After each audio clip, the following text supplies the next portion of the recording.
لله الحمد لله حمدا كثيرا طيبا مباركا فيه الصلاة والسلام على محمد رسول الله صلى الله عليه وسلم قال تعالى في القرآن المجيد الفرقان الحميد أعوذ بالله من الشيطان الرجيم يا أيها الذين آمنوا استعينوا بالصبر والصلاة إن الله مع الصابرين صدق اللہ العظیم۔ محترم معزز ساتھیوں، پیارے بھائیوں، رمضان المبارک اپنی رحمتوں اور خیر و مغفرتوں کے ساتھ ہم پر سایہ فگن ہیں۔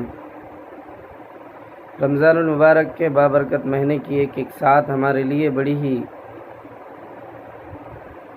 قدر کے لائق ہے کہ اس کی ایک گھڑی کی قدر کی جائے، اس میں ذرا برابر بھی غفلت، سستی، کاہلی نہ کی جائے۔ رمضان المبارک کا بابرکت مہینہ بندے کی عبادت کے لیے، اللہ سے قربت پانے کے لیے اور اللہ کو خوش کرنے اور اس کو راضی کرنے کے لیے آتا ہے۔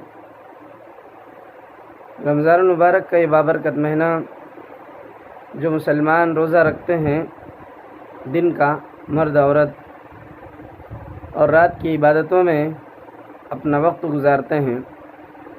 عزیز دوستو، رمضان المبارک کے بابرکت مہینے میں جو خاص عبادت روزے کی ہے، روزے کی عبادت میں آدمی کے بھوکا رہنے کی وجہ سے ذہنی طور پر، دلی طور پر آدمی تھوڑا منتشر رہتا ہے۔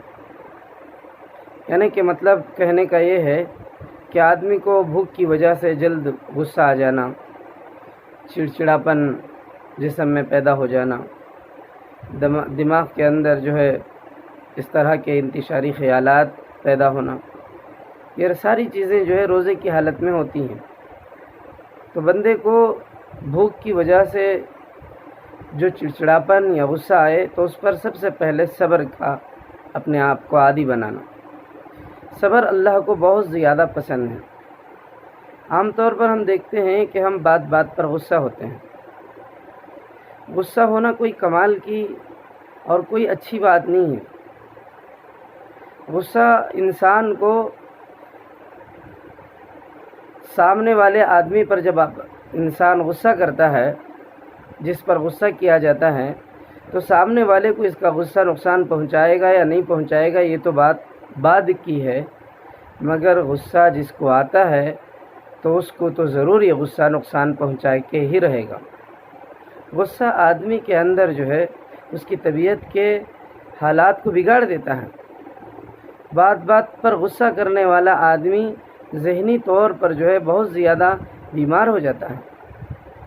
آدمی جس کے اندر صبر و استقلال ہو وہ دنیا کے اندر بھی بہت زیادہ کامیاب ہوتے ہیں، اور جو بات بات پر غصہ کرتے ہوں وہ لوگ جو ہے کسی چیز میں ان کو استقلال نہیں رہتا، استقامت نہیں رہتی ان کے اندر، کسی بھی کام کے کامیاب ہونے تک وہ انتظار نہیں کرتے۔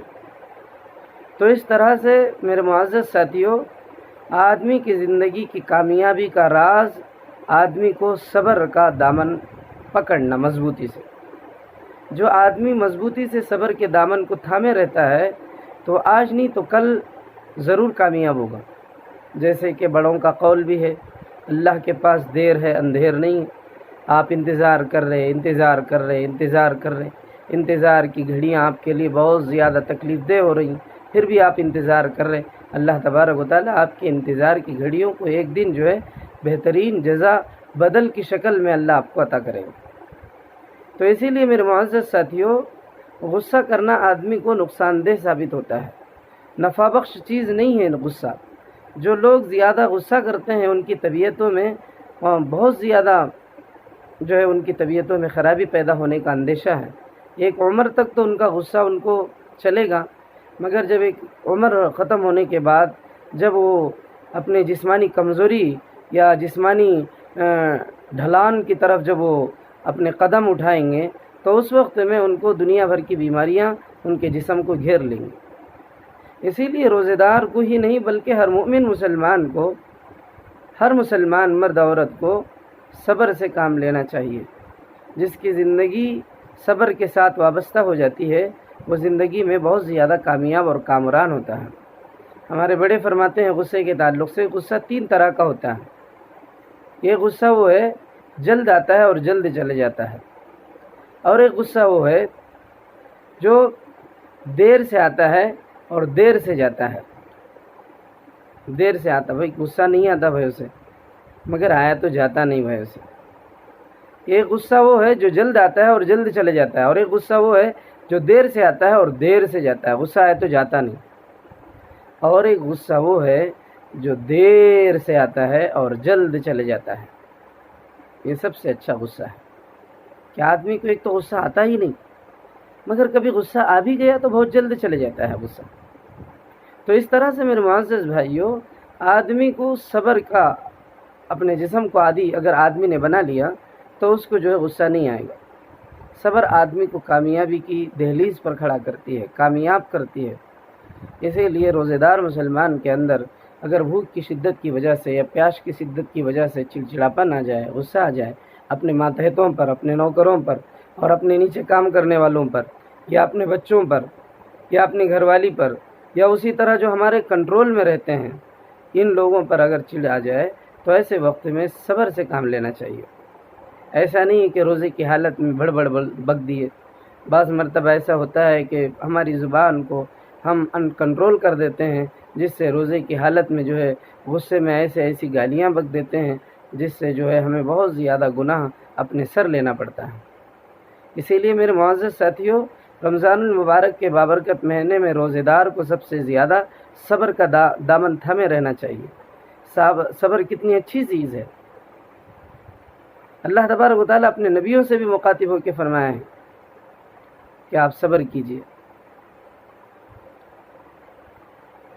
صبر بہت عمدہ چیز ہے۔ اللہ قرآن میں فرماتے ہیں یا ایھا الذین آمنوا اصبروا وصابروا ورابطوا واتقوا اللہ، اور ایک جگہ اللہ قرآن میں فرماتے ہیں نبی جی آپ ایسے صبر کیجیے جیسے میرے پچھلے بندے انبیاء نے صبر کیا تھا، کما صبر اولو العزم من الرسل۔ تو اس طرح سے صبر جو ہے انبیاء کرام کی خصوصی عادت ہے۔ انبیاء کرام میں سب سے زیادہ صبر ہوتا ہے، سب سے زیادہ صبر انبیاء کرام میں ہوتا ہے۔ اسی وجہ سے ان کی امت جب ان کو دکھ دیتی ہے، پریشان کرتی ہے، اب انہیں کسی بھی طرح سے جو ہے ان کا مذاق یا ٹھٹا اڑاتی ہے، تو تب بھی وہ صبر کی وجہ سے وہ ان کو بددعا نہیں کرتے، ان کو بدلہ نہیں لیتے۔ خود میرے اور آپ کے آقا صلی اللہ علیہ وسلم کی مبارک زندگی پر ایک نظر ڈالیے، دیگر انبیاء کرام کی زندگیوں پر نظر ڈالیے، کیسے صبر والے تھے، اتنا صبر تھا ان کے پاس۔ صبر کی انتہا جسے کہا جاتا ہے، وہاں سے اصل میں انبیاء کرام کا صبر شروع ہوتا ہے۔ اتنے صبر والے ہمارے وہم و گمان میں بھی نہیں آتا۔ کیا آپ یہ اندازہ لگا سکتے ہیں انبیاء کرام کا صبر کیسا تھا؟ کہ وہ شخص جس کو نبی صلی اللہ علیہ وسلم حد درجہ چاہتے تھے، حضرت سیدنا حمزہ رضی اللہ تعالیٰ عنہ، اور اس مبارک صحابی کو قتل کرنے والے شخص کو اپنے سامنے دیکھ کر کے صبر کر لیں اور اپنے غصے کو پی جائیں، اور جنہوں نے حضرت حمزہ رضی اللہ تعالیٰ عنہ کی شہادت میں جن لوگوں نے ہاتھ بٹایا تھا ان لوگوں کو معاف کر دیں، اور ان کا ایمان بھی آپ کی موجودگی میں وہ ایمان لائیں تو ان کا ایمان بھی آپ قبول کر لیں، تسلیم کر لیں، اللہ پر جب وہ ایمان لائیں۔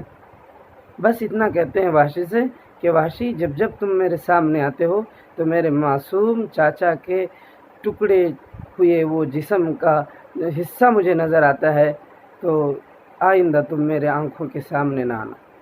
بس اتنا کہتے ہیں۔ کیا صبر ہوگا اس پیارے نبی، کیا حال ہوگا اس نبی کا جس وقت ان کے پیارے چچا حضرت حمزہ رضی اللہ تعالیٰ عنہ کے 17 سے زیادہ ٹکڑے کر دیے گئے۔ جب اس لاش کو نبی علیہ السلام نے دیکھا اور پھر بھی اپنی امت کے لیے یا ان دشمنان اسلام کے لیے کوئی بددعا نہیں کی۔ اگر آپ اسی وقت بددعا کرتے تو ہندہ مسلمان نہیں ہوتی، ابو سفیان مسلمان نہیں ہوتے، وحشی مسلمان نہیں ہوتے۔ عزیز ساتھیو، حضرات انبیاء کرام کے صبر کا انتہائی درجے کا صبر تھا ان کا۔ اسی لیے آج ہمیں اپنے گھروں میں اپنے بیوی بچوں اور اپنے ماتحتوں اور اپنے نیچے کام کرنے والے لوگوں پر غصہ نہیں کرنا چاہیے، ان کے ساتھ پیار و محبت کا سلوک کرنی چاہیے، اور اگر غصہ بھی آ بھی جائے تو پی جانا چاہیے۔ والکاظمین الغیظ والعافین عن الناس، حضرت علی رضی اللہ تعالیٰ عنہ کا وہ مشہور واقعہ، سردی کے موسم میں آپ کا غلام آپ کو وضو کے لیے پانی لایا، اور مشکیزہ پانی کا جو مشکیزہ تھا، مٹی کا برتن، اس سے آپ کو پانی ڈال رہا تھا، آپ وضو فرما رہے تھے، اور اتفاق سے ایسا ہوا کہ مٹی کا برتن حضرت علی رضی اللہ تعالیٰ عنہ پہ اس غلام کا ہاتھ چھوٹ گیا اور حضرت علی پہ گر گیا۔ سردی کا موسم تھا، عرب کی ٹھٹر تھی سردی، کیا حال ہوگا؟ حضرت علی رضی اللہ تعالیٰ عنہ کو بہت غصہ آیا۔ جب آپ غصے سے غلام کی طرف دیکھا تو غلام نے کہا والکاظمین الغیظ والعافین عن الناس۔ حضرت علی رضی اللہ تعالیٰ عنہ اپنے غصے کو پیا ہی نہیں، روایتوں میں لکھا ہے، مورخین نے، حضرت علی نے اسی وقت فرمایا کہ جاؤ تم آزاد ہو، غلام کو آزاد فرما دیا، معاف ہی نہیں کیا بلکہ آزاد بھی فرما دیا۔ یہ ہمارے اسلاف کی زندگی ہیں۔ اسی لیے میرے معزز ساتھیوں، چھوٹی چھوٹی بات کو بڑا لمبا چوڑا کر کے اس کو ہنگامہ کرنا، یا اپنی زندگیوں کو اجاڑنا، یا چھوٹی چھوٹی باتوں کو بڑی بڑی لڑائیاں بنا لینا، اور اپنی عزتوں کو اپنے ہی ہاتھوں سے جو ہے اچھالنا، اور اپنے ہی اچھے خاصے زندگیوں کو تباہ کر لینا، یہ غصے کے سبب سے ہوتا ہے۔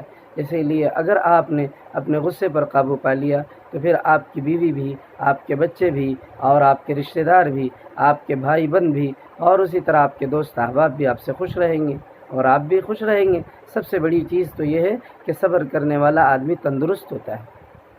صابرین کو دیکھیے، آپ صبر کرنے والے جو ہوتے ہیں، اسی لیے اللہ نے فرمایا کہ اللہ صبر کرنے والوں کو پسند فرماتے ہیں، اللہ صبر کرنے والوں کو پسند فرماتے ہیں۔ صبر کرنے والا شخص جو ہے بہت عمدہ قسم کا آدمی ہوتا ہے، معاشرے میں بھی، سوسائٹی میں اس کی بڑی ویلیو ہوتی ہے، بہت ویلیو ہوتی ہے اس کی۔ اسی لیے میرے معزز ساتھیوں، صبر کے دامن کو تھامے رکھیے، بے صبرے ہو کر کے اپنے آپ کو اور اپنی طبیعت کو خراب مت کیجیے، اور سامنے والے کو بھی سکون سے جینے دیجیے، خود بھی سکون سے جیے۔ عام طور پر جو ہے آدمی کو افطاری سے پہلے، یعنی کہ 4 بجے کے بعد سے تھوڑا غصہ آ جاتا ہے، چڑچڑاپن شروع ہو جاتا ہے۔ ایسے وقت میں ہمیں کنٹرول کرنی چاہیے۔ صبر ایسے تو ہر حالت میں، چاہے رمضان ہو غیر رمضان ہو، کسی بھی جگہ پر یا کسی بھی موڈ پہ ہم رہیں تو ہمیں سب سے پہلے صبر کرنی چاہیے۔ جیسا کہ نبی علیہ السلام سے پوچھا گیا، یا رسول اللہ سب سے زیادہ بہادر کون ہے؟ تو آپ علیہ الصلوۃ والتسلیم نے فرمایا جو اپنے غصے کو پی جائے، غصے کو پی جانے والا، غصے پر کنٹرول کرنے والا، غصے پر قابو کرنے والا، اپنے غصے کو قابو میں رکھنے والا شخص ہی سب سے زیادہ بہادر ہوتا ہے۔ اسی لیے میرے معزز ساتھیوں، ایسے تو عام طور پر ہمیں بھی بہت زیادہ غصہ آتا ہے، مگر ہمیں پریکٹیکلی مشق کرنا چاہیے غصے پہ کنٹرول کرنے کے لیے۔ اگر ہم مشق کریں گے تو انشاءاللہ موت سے پہلے تو صابرین کی مبارک جماعت میں شمار ہو جائیں گے۔ اگر اللہ تبارک و تعالیٰ نے اپنے کرم کا معاملہ فرمایا، اگر اب تک صابر نہیں بنے، صبر کرنے والے نہیں بن پائے، تو کم از کم موت سے پہلے بھی اگر صابرین میں اگر ہمارا حصہ ہو گیا، اگر ہم صابرین کی مبارک جماعت میں شریک ہو گئے، اللہ نے ہمیں اس مبارک جماعت کے ساتھ ہمارا جو ہے شمار فرما لیا، تو ہماری خوش بختی اور خوش نصیبی ہو جائے گی۔ اسی لیے میرے معزز ساتھیوں، غصہ نہ کریں، غصے پر قابو رکھیں، اور غصہ کرنا کوئی ہنر مندی کی بات نہیں ہے، بلکہ صبر کرنا ہنر مندی کی بات ہے۔ میں انہی کچھ باتوں کے ساتھ دعا کرتا ہوں، اللہ تبارک و تعالی ہمارے دن کے روزے اور رات کی عبادتوں کو قبول فرمائیں، غریبوں، محتاجوں، ضرورت مندوں اور بیواؤں، مسکینوں، یا اللہ مفلسوں کی مدد کرنے کو قبول فرما، سحری افطار میں غریبوں کے کھلانے کو قبول فرما۔ اپنے کرم سے، اپنے فضل سے جو زہریلا وائرس پوری دنیا پر چھایا ہوا ہے، مولا عید فطر سے پہلے ساری دنیا کو اس سے مکمل نجات عطا فرما۔ آمین وآخر دعوانا ان الحمد للہ رب العالمین۔